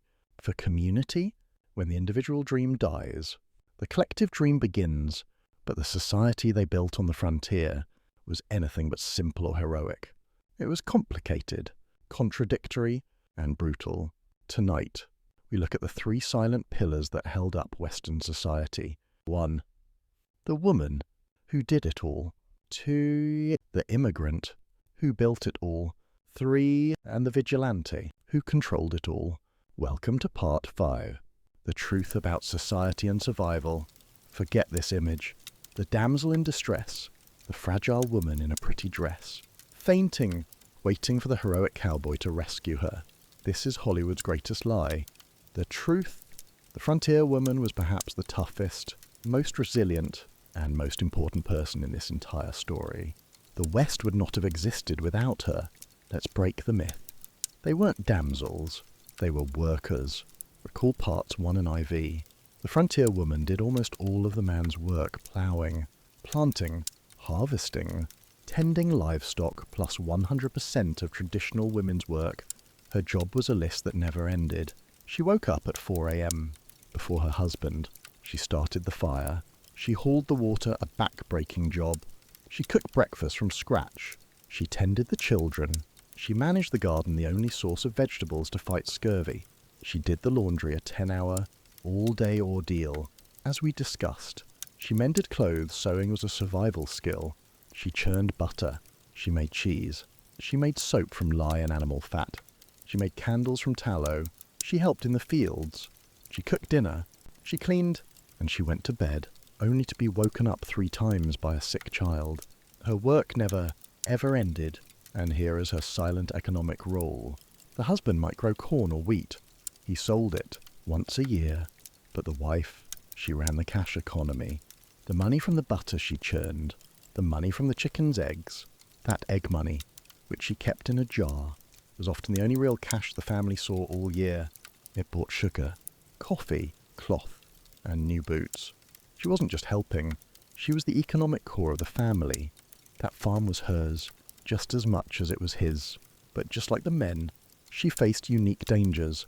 Music shifts to a shudder-worthy, tense tone, sound, wind howling, a strained breath. Let's talk about her single greatest danger. It wasn't a rattlesnake. It wasn't an attack. It was giving birth. Imagine you are a 20-year-old woman. You are 9 months pregnant. You live in a sod house. The nearest doctor, 100 miles away. The nearest hospital. It doesn't exist. You go into labour. Who is there with you? Maybe your husband, a 22-year-old man who has only ever delivered a calf. Or maybe a neighbour, another woman who has just done this herself. 5 times. There is no pain relief. There are no sterile instruments. And the ever-present terror, puerperal fever. As we said in part 2, the person helping you might have just come in from the garden. Their hands still covered in soil. They don't wash. And a few days after you give birth, you start to feel a fever. The fever spikes. You know what it means. It's a death sentence. You are dying of sepsis, leaving behind a newborn baby and a family that cannot function without you. This fear was a constant shadow in the life of every frontier woman. And now, here is the greatest irony of the West. Because these women were so resilient, because they were so essential, because they worked as equals, and sometimes harder than the men, they gained a power that women nowhere else on earth possessed. Welcome to Wyoming. 1869. The territory of Wyoming, a wild, sparsely populated place, did the unthinkable. They passed a law granting women the unconditional right to vote. That's right. 50 years before the rest of the United States. The first place on the planet to do so. Why? Now, let's not get confused. It wasn't because the legislators in Wyoming were suddenly enlightened feminists. There were 2 very practical reasons. 1, PR and population. The ratio in Wyoming at the time was 6 men to 1 woman. They were desperate to attract more female settlers. They thought giving women the vote would be a great advertising gimmick. Come to Wyoming, where you're treated like a person, to poke Congress. There is some evidence they did it partly just to annoy the federal government in Washington. But whatever the reason, it worked, and it changed everything. In 1870, Esther Hobart Morris became the nation's first female justice of the peace. Imagine that scene. A defendant, almost certainly male, is dragged into a courtroom probably held in a saloon, and the person sitting in the judge's chair is a 50-year-old woman. When Wyoming applied for statehood, Congress demanded they revoke women's suffrage. Wyoming sent a telegram back, essentially saying, "We will remain out of the Union 100 years rather than come in without our women." And they won. Wyoming's nickname, the Equality State. The frontier woman was not the one being rescued. She was the rescuer. What can modern people learn from the resilience and pragmatism of the boring women of Wyoming? Do you think they deserve more credit than John Wayne? The white woman fought for, and won, her place in this new society. But What about the people who weren't invited to the dream in the first place? The people who literally built the West, only to be systematically erased from the story. The West wasn't white. That is another myth. It was a simmering melting pot of cultures. Germans in Texas, Scandinavians in Minnesota, Irish everywhere. But there are groups whose stories weren't just forgotten. They were deliberately buried. It was a melting pot, and sometimes it boiled over. Who do you think built the Transcontinental Railroad? These men? Wrong. They didn't drive a single spike. They just showed up for the photo op. The people who built the western half, the hardest part, were the Chinese railroad workers. Let's meet a character. We'll call him Charlie, a name Americans generically gave them. He was recruited from a starving village in Guangdong. He was promised wealth. He arrives in California and is assigned the impossible job the white workers, mostly Irish, got to build across the flat plains. The Chinese, they were given the Sierra Nevada mountains, a vertical wall of solid granite. They had to chisel tunnels through solid rock. They had to hang from cliffs 1,000 feet high in thin, woven reed baskets to drill holes and pack explosives. And let's talk about those explosives. Nitroglycerin, a highly unstable, dangerous liquid. The safer dynamite mixing it with earth wasn't yet common. The white workers refused to handle it, so they gave it to the Chinese.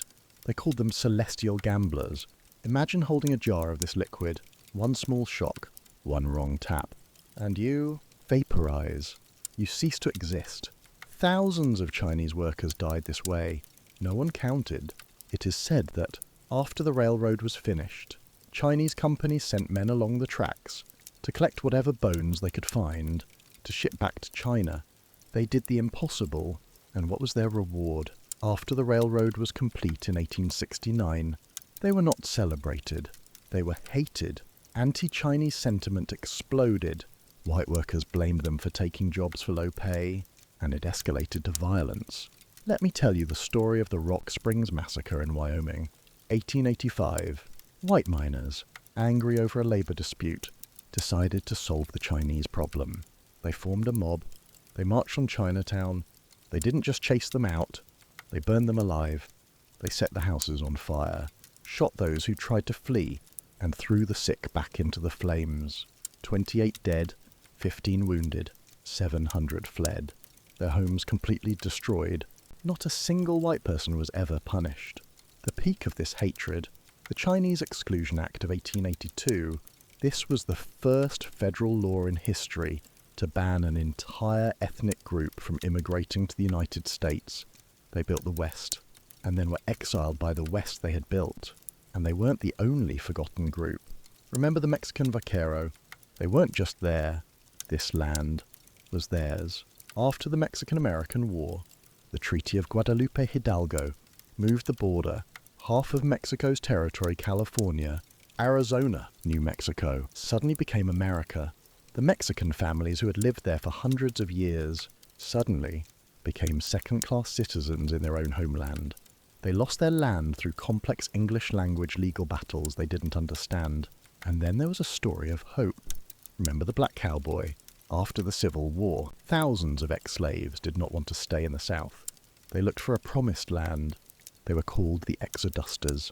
They migrated en masse to Kansas. Why Kansas? Because of John Brown. Because Kansas was the symbol of freedom. They founded all black towns, like Nicodemus. They built their own schools, their own churches, their own farms.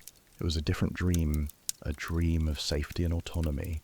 And it was just as hard. They faced the same brutal soil and the same locust plagues. So, society in the West was a complex mess of surprising cooperation on the trail and brutal conflict like at Rock Springs, when things got out of hand. When a man was murdered, when a horse was stolen, who enforced justice? The marshal. No, it was you. Forget Marshal Matt Dillon. Law in the West was flexible. The problem? Money. A brand new frontier town had no money. They had no budget to build a secure jail or to pay for a full-time police force. They might hire a town marshal, but he was one man, and it was often a part-time job. So, what happened when a serious crime occurred? Imagine A popular rancher is murdered. His horse is stolen. The whole town knows who did it. It was Lazy Eye Miller. Everyone saw him lurking, but there's no legal evidence, no witnesses to the act itself. And the marshal, he's busy collecting taxes. The townspeople grow restless. And then the solution appears. It's called vigilante justice. A vigilance committee is formed. That night, 30 men, the shopkeepers, the farmers, the most respectable citizens meet. They wear masks or pull burlap sacks over their heads. They ride to Lazy Eye Miller's cabin. They drag him out. There is no lawyer, no trial, no jury. They hold a 10-minute court on the spot, and they hang him. The next morning, everyone wakes up, and Lazy Eye Miller is hanging from the only oak tree in the town square. A message has been sent, and justice has been served. This was an extremely common reality. Over 700 people were killed by vigilante groups in the history of the West. This was a double-edged sword. On one hand, it kept order. It was fast, efficient, and cheap. It deterred other horse thieves. On the other hand, it was mob rule. What if Lazy Eye Miller was innocent? What if the Vigilance Committee decided they just didn't like someone because he was Mexican or Chinese? You could be hanged for looking at someone the wrong way. And the official law, if you were lucky enough to get a formal trial, circuit judges would visit your town, maybe twice a year. The whole town would have to wait 6 months to try all its cases. And where was court held? In a courthouse? No, usually in the biggest saloon. The judge would sit at a poker table. The jury might be the drunks at the bar. And if you were found guilty, jail. Jails were primitive, usually just a wooden shed, and they were expensive. The town had to feed the prisoner. Most towns didn't want the expense. Hanging was much cheaper. What would you choose for your town? A slow, formal legal system with a 6-month wait, or the fast, effective, but incredibly dangerous justice of the mob? Let me know your moral compass in the comments. So, we have a society. It is not simple. It is complex. It is violent. It is diverse. It was built by the labour of resilient women, forgotten immigrants, and controlled by the fear of mob justice. It is a chaotic mess of bravery and brutality. And now, the final question, the biggest question, all of this society, this town, what was it built on? It was built on land that was taken from the native people, and what was the price for this entire project of civilization? You've built your town, you've created your society. Now it's time to see what it cost. See you in part 6, the price of civilization. Welcome to part 6, the price of civilization. We have come a long way. We have built a society, montage of images from part 5, a society that is complex, violent, diverse, and resilient. It is held together by undervalued women, built by forgotten immigrants, and policed by mob justice. A society filled with contradictions. But where does that entire social structure stand? It stands on land that, as we've seen in parts 3 and V, was taken from the native tribes. Land that was cleared to make way for railroads, farms, and towns. But cleared, what does that really mean? Tonight, we will face the hard truth. The civilization of the West was not just built with steel and sweat and laws. It was built on an act of systematic destruction, an ecological war waged on a scale so vast we can barely imagine it today, and it centered on a single, magnificent creature. Before Columbus, before the first white settler crossed the Appalachians, the Great Plains of North America belonged to one king, the American bison. We're not talking about a few thousand.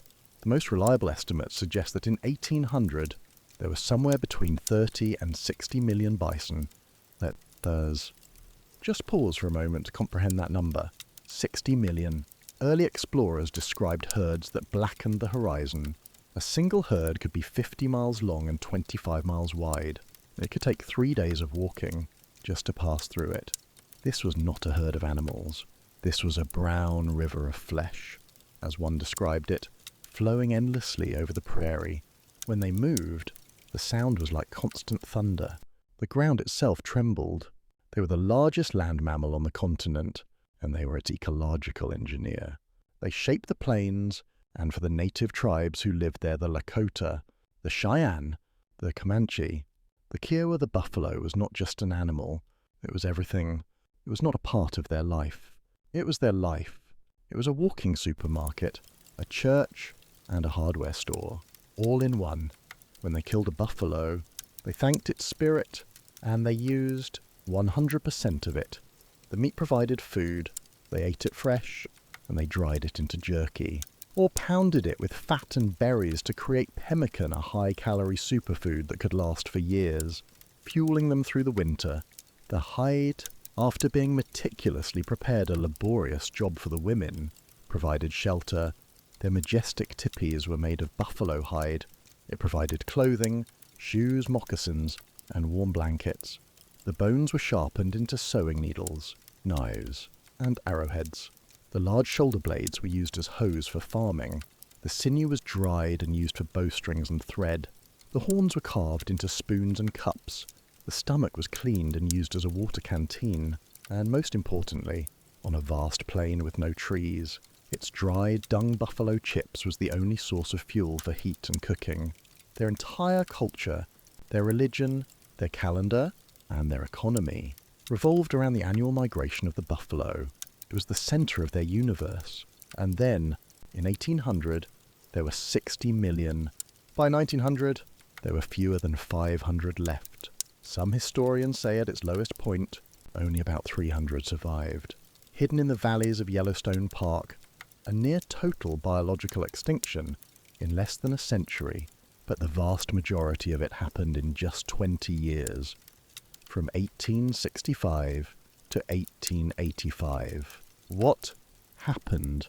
How do you kill 60 million giant creatures that fast? It wasn't one event. It was a campaign, and it was carried out by 3 groups. Killer 1, the tourist and sport. When the Transcontinental Railroad was completed in 1869, it did something devastating. It split the great herd in two, the northern herd and the southern herd, and it brought a new kind of predator. The tourist. Railroad companies in Kansas began advertising hunting excursions for wealthy gentlemen from New York and London. Here was the experience. You'd pay your fare, sit in a plush train car, drinking brandy. As the train passed a massive herd, they didn't fear the trains. They just stood there. The train would slow down, but not stop. You and your friends would open the windows, and you would just start shooting. You fire into the brown mass, bullet after bullet, into anything that moves. You don't aim for one. You just fire. You might kill 20, 30 animals, and then the train would speed up and continue on its journey, leaving 30 carcasses to bleed out and rot on the prairie. You don't take the meat. You don't take the hide. You don't even stop for a trophy. You kill for fun. You kill because you can. You kill because it's cheaper than shooting at a target. You have to set up yourself. Thousands, perhaps tens of thousands, were slaughtered in this pointless, wasteful way. Killer 2, the industrial hunter, the hide hunters. But tourists are inefficient. To commit a genocide, you need profit. In the early 1870s, a fashion craze swept the East Coast and Europe. Buffalo hide robes. They were warm. They were luxurious. Suddenly, that hide was valuable, and a new breed of hunter emerged. The professional, that man, William F. Buffalo Bill Cody, got his nickname by killing thousands of buffalo to feed railroad workers. But he was just one of thousands. Their work was brutal and terrifyingly efficient. They were not cowboys. Chasing the herd on horseback like the natives, that was for amateurs. It scattered the herd. A professional hunter would use a heavy, long-range, single-shot rifle, usually the .50 caliber Sharps, nicknamed the Big 50. He would use binoculars. Find a herd grazing, he would crawl carefully to a position a half-mile, maybe a mile, away. He would lie down. He would set up his rifle on its bipod. He would calculate the wind. He wouldn't shoot the biggest bull. He'd shoot the lead cow, usually an older female. She would stumble and fall. The herd, confused, would gather around her, sniffing her, not understanding what happened. The shot was too far away. They didn't connect the sound to the death. Then he'd reload. He'd shoot the next one that looked nervous. Then the next. For hours, he would lie there and slaughter them, one by one. A good hunter could kill 100, 200 buffalo without ever moving from his spot. The herd would just stand there in confusion, being erased. Then the skinning crews would move in. They worked fast. They took only the hide, and sometimes the tongue, a delicacy. They left 99% of the animal thousands of tons of meat to rot under the sun. They called this period the Great Stink. For years, the entire Great Plains smelled of rotting flesh. Towns like Dodge City became hide trading hubs. Giant yards, acres wide, were stacked high with drying, stinking hides. But even this, even industrial-scale greed, doesn't explain the speed and the absolute thoroughness of the slaughter. It was too fast. It was too efficient. It was almost as if it had another, darker purpose, as if it was organized. Why? Because it was policy. This is the shudder-worthy part. The one your textbook might have skipped. The extinction of the American buffalo was not an accident of greed. It was a deliberate military strategy. Remember General Philip Sheridan and General William Texas Sherman. These were the Union heroes of the Civil War. They were believers in total war, the idea that to win a war, you don't just beat the enemy's army, you must break the society's will to fight by destroying their economy and supply lines. They had been assigned to solve the Indian problem in the West. They had tried fighting the Lakota and the Cheyenne, and they often lost. Custer's defeat at Little Bighorn in 1876 was a humiliating example. The Plains warriors were the finest light cavalry in the world. So, the generals fell back on their total war strategy. They realized a simple, brutal truth. If you cannot defeat the warrior, you must destroy a supply line. If you want to solve the Indian, you must solve the buffalo. If the natives have no food, no shelter, no clothes, they cannot fight. They will have to surrender. This was ecological genocide as a tool of war, and the U.S. government actively participated when the Texas legislature, fearing the hide industry would collapse, proposed a bill to protect the buffalo. General Sheridan himself traveled to Austin. He spoke before the legislature, demanding they tear up the bill. He's famously reported to have said, "These buffalo hunters have done more in the last 2 years to settle the vexed Indian question than the entire regular army has done in the last 30 years. Let them kill, skin, and sell until the buffalo is exterminated. It is the only way to bring lasting peace and allow civilization to advance." What did the U.S. Army do?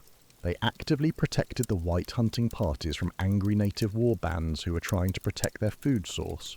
They provided free ammunition to hunters from army forts.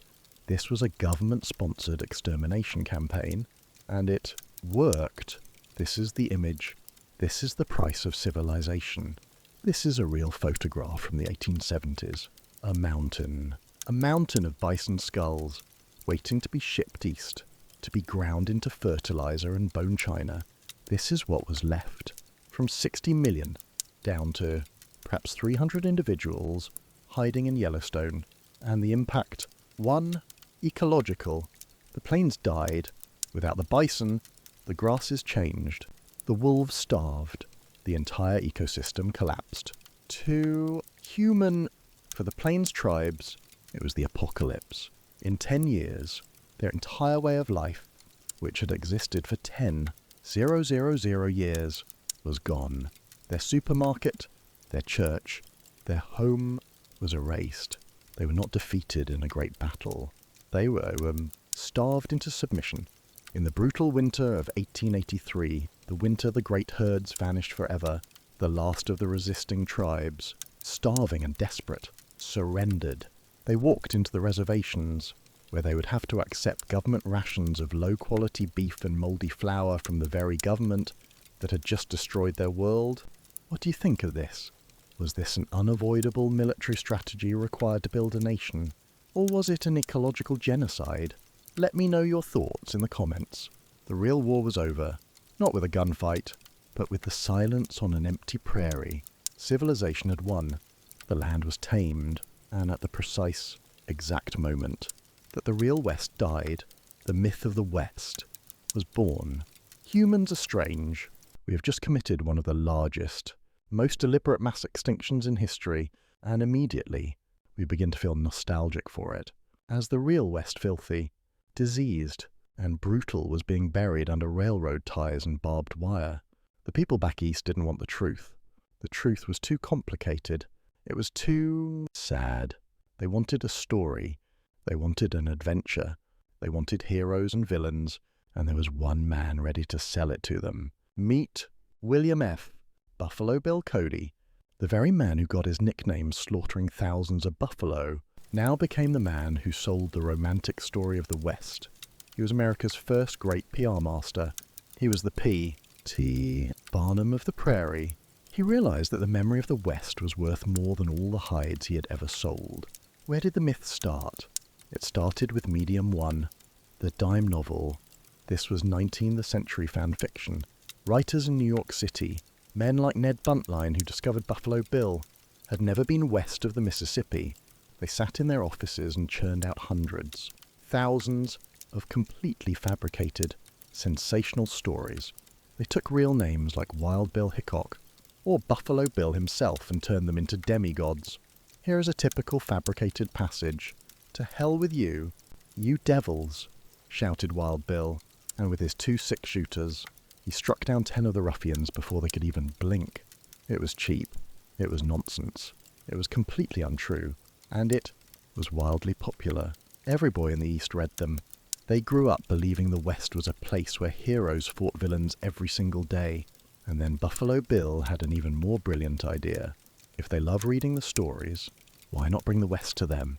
Medium 2, the Wild West show. In the 1880s, he created Buffalo Bill's Wild West. And we must be clear, this was not history. This was not a reenactment. It was a circus play. It was the Marvel Cinematic Universe of its day. A massive, touring blockbuster production. It had everything. Sharpshooting acts, incredible horsemanship, epic music, and hundreds of actors. He staged little plays, the crowd favourites, a stagecoach robbery, an event, as we know, that was exceedingly rare in reality. And the grand finale, the attack on the settlers' cabin, image from the show, showing settlers fighting off Indians. That's right. He staged the very myth we debunked in part 3. He reinforced the fear of savages attacking innocent settlers. He was selling a play and calling it reality. His show was so big, it toured Europe. He performed for Queen Victoria of England. For the rest of the world, this show was the American West. But here is the most ironic, tragic, and bizarre part of the entire story. To make his show authentic, Buffalo Bill hired the real people to play fake, cartoon versions of themselves. He hired Annie Oakley, an astonishing sharpshooter, who could hit a playing card on the edge from 30 paces, but he marketed her as a dainty little sure shot, reinforcing gender roles even as she outshot every man on the continent. He hired real cowboys to perform trick riding, and he hired Sitting Bull. Let's just pause and think about that for a second. Let's process the sheer absurdity of that. Sitting Bull, the great Lakota chief and holy man, the man who had led the resistance against American encroachment, the man who, spiritually, had defeated General Custer at the Battle of Little Bighorn. Now, it's 1885. His people are defeated. The buffalo are gone. He is, essentially, a prisoner of war, confined to a reservation, and Buffalo Bill hired him as a circus act. Why did Sitting Bull agree? Historians believe he thought it was his only chance to travel, to speak to the white people, to be an ambassador for his people's story. But what was the reality? Every night, the announcer would introduce him as the murderer of Custer, and Sitting Bull would ride his horse out into the arena, while thousands of white spectators in New York and London booed, hissed, and jeered at him as a savage killer. He would just sit there on his horse, a living symbol of a world that had just been destroyed, now put on display for profit. He was paid $50 a week, most of which he reportedly gave away to the poor white beggar children who followed the circus. It is the ultimate surreality. The victim of the genocide was now starring in a play, written by the conqueror, for the entertainment of the people who benefited from that genocide. So, why did this myth work so well? Why did America, in the 1890s and early 1900s, need this myth so badly? Why does it still resonate? There are two main reasons. Reason one, the scar of the Civil War. The nation had just ripped itself apart. North versus South. Hundreds of thousands dead. It was a morally complicated, grey and painful mess. They needed a new story, a unifying story. The West provided that. It was no longer North versus South. It was as all of civilized America versus them wild nature and the savage native. It was a simple, clear story of good versus evil, a heroic narrative to heal the nation. Reason 2, the nightmare of industrialization. As the myth was being born, the real frontier was dead. Barbed wire had closed the plains, and America was changing. People weren't living on the land anymore. They were being crammed into filthy tenements in New York and Chicago, working 14 hours a day in dark, loud factories. They felt like cogs in a giant machine. They craved a dream. They craved the open sky. They craved the idea of a man who was his own boss. A lone hero individualism who could solve a problem with his six-shooter and ride off into the sunset. The myth of the cowboy wasn't about the past. It was an escape from the industrial present, and so the myth was written. It was more powerful than the truth. It was prettier, and it covered up everything we've talked about. It covered the stench and the disease. It covered the stupid, accidental deaths. It covered the truth about the gun control laws. It covered the fact that the heroes were Mexican, black, and female, and most of all, it covered the fact that it was all built on an ecological genocide and the displacement of millions of people. We have been through 6 parts. We have seen the filth, the death, the brutal work, the complex society. We have seen how the real West died, and how the fake West was born. So, what does all of this mean? After stripping away all these layers, all this hard truth, what is the final lesson? And why, even knowing all of this, do we still love the myth? See you in the final chapter. Part 7. The real lesson. Welcome, for the final time, to our journey. We have passed through 6 circles of hell and hope. We have gone from the physical shock of a Western morning, to the brutal truth of its romanticized jobs, to the complex machinery of its society, and finally, to the bloody price of its civilization.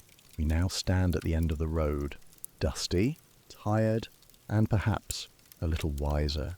The final question remains, hanging in the still, prairie air. What does it all mean? After peeling back all these layers of myth, what is the final, real lesson? To answer that, we must first return to where we began. Back to you. In those first 5 minutes, remember that smell. Take a deep breath. Right now, the clean air, or perhaps the scent of the room you are in. Now, imagine replacing it.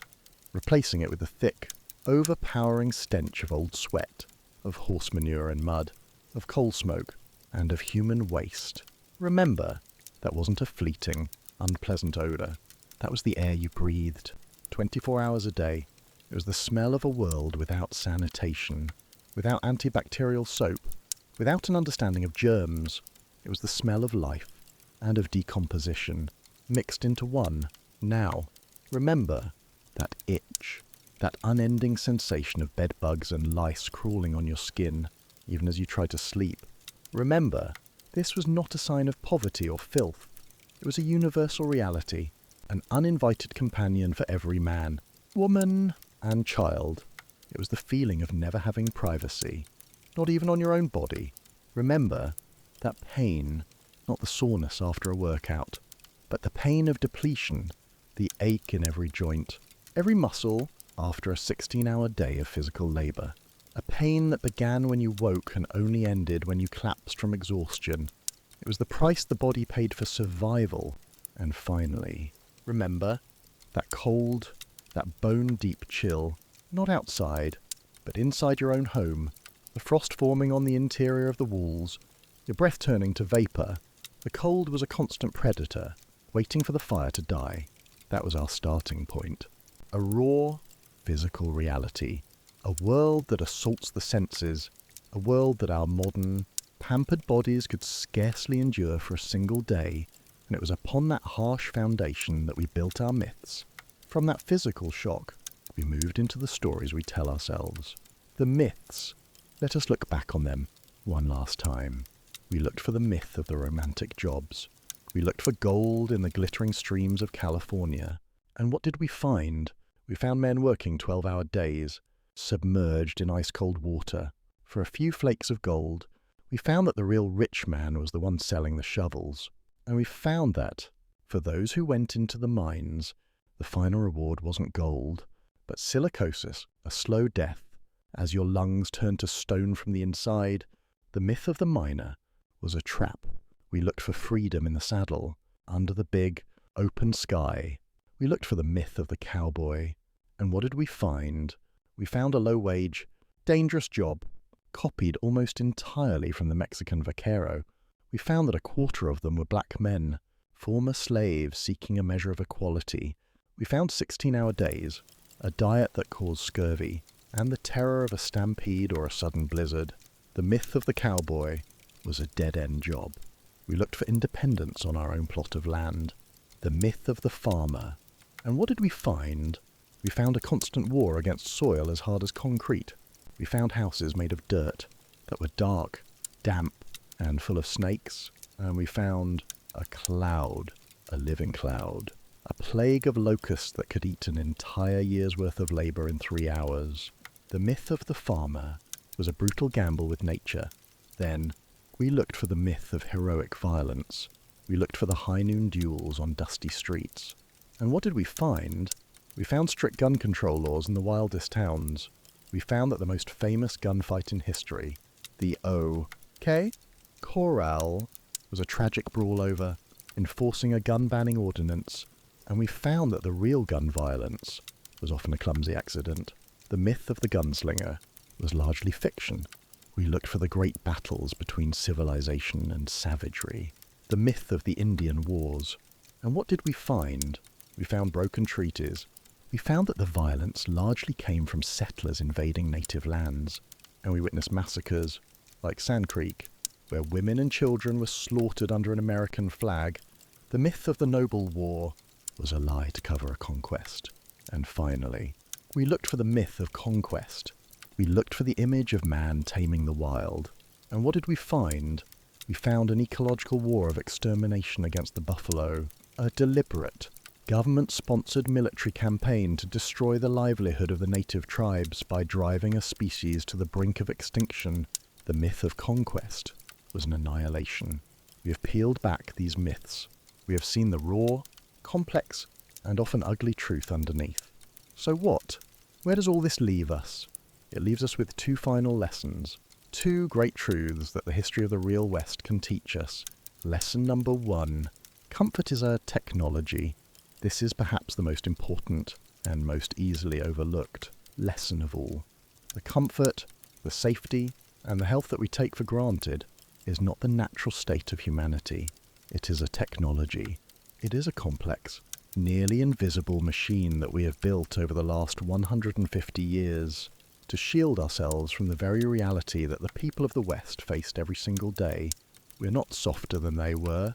We're simply living inside a technological fortress. Consider the technology of water. You wake up, you turn a faucet. Clean, safe water comes out. That is a miracle. Behind that faucet is a filtration system, a network of pipes, a sewage treatment plant, a vast, invisible machine that protects you from cholera and typhoid. What did they have? A hand-dug well, a few dozen feet from an outhouse. The difference between you and them is not willpower. It is the technology of sanitation. Consider the technology of medicine. You get an infection, you take an antibiotic pill. A few days later, you are well. That is a miracle. Behind that pill is 150 years of germ theory, of the discovery of penicillin, of sterile surgical procedures. What did they have? They had leeches for bloodletting, mercury for purging, and opium to mask the pain. Their medicine often killed more than it cured. The difference between you and them is not resilience. It is the technology of medicine. Consider the technology of food. You feel tired? You can eat an orange for vitamin C. You can buy food from all over the world, in any season of the year. That is a miracle. Behind that supermarket is a global supply chain, refrigeration, and an understanding of nutrition. What did they have? They had salt pork, beans, and hardtack. They faced scurvy, a disease we now only read about in history books. The difference between you and them is not a refined palate. It is the technology of food. Consider the technology of shelter. It's cold outside. You turn a dial, and warm air flows from vents. That is a miracle.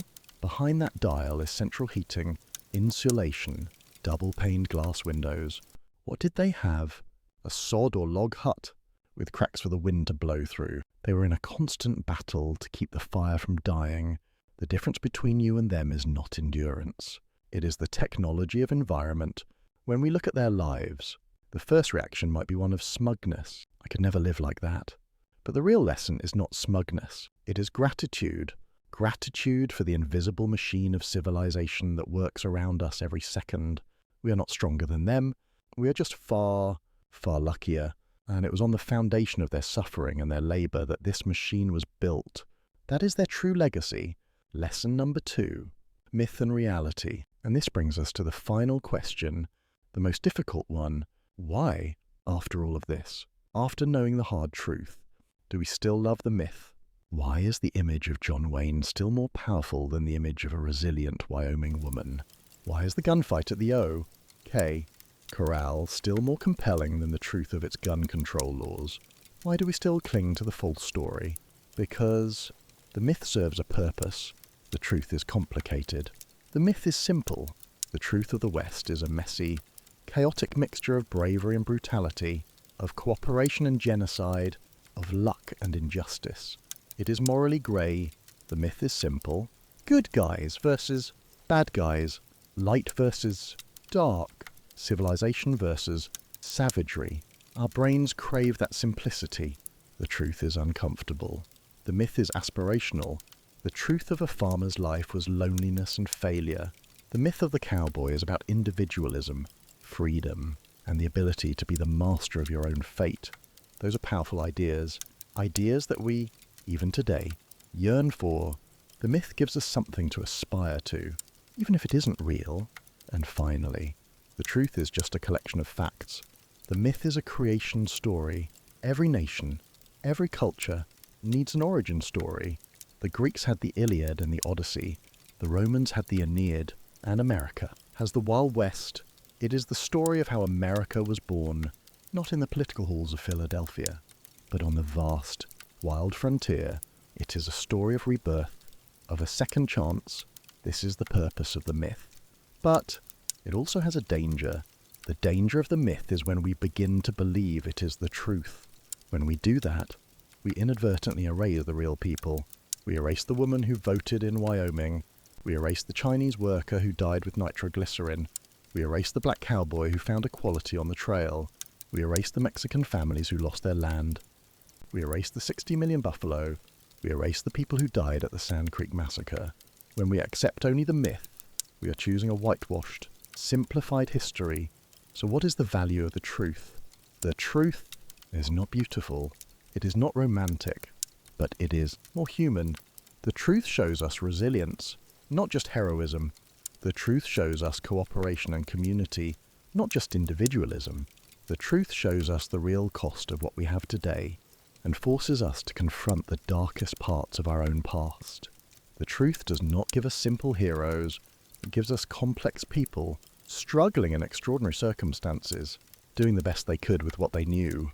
And maybe that is an even more powerful story. The myth is a beautiful dream. The truth is a harsh lesson.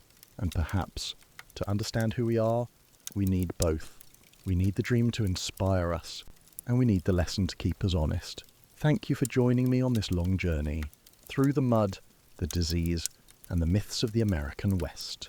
I hope that, as you drift off to sleep tonight, you'll carry with you not just the stories, but a deeper appreciation for the silence, the safety, and the comfort of our modern world. Good night.